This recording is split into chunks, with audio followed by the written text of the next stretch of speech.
And of course, the United States representatives will probably want to spend the least amount of money as possible for the buildup if they can get their Japanese counterparts to underwrite more of the costs.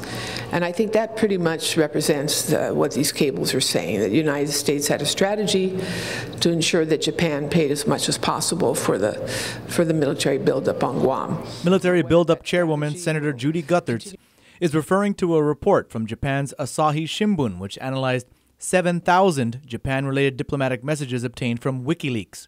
According to their report, a diplomatic message sent by the U.S. Embassy in Tokyo to the U.S. State Department explained that Japan's share of the cost of the relocation was made to appear smaller by inflating the U.S.'s contribution through the inclusion of an unnecessary $1 billion military road between Andersen and Naval Station Guam.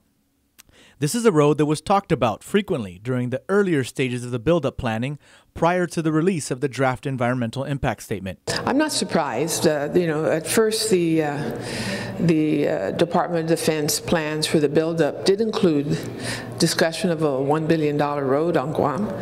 And then all of a sudden it sort of vanished from the discussions. According to the Asahi report, the U.S. initially asked that Japan contribute 75% of the total, but the two sides eventually agreed on 59%. If the $1 billion road project on Guam is excluded, it brings Japan's contribution to 66%.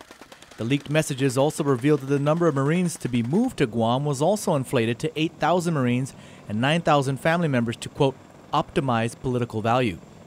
Senator Gutherts doesn't think this means that less Marines will be coming to Guam. Well, if the Japanese people in Okinawa have their way, it would be more.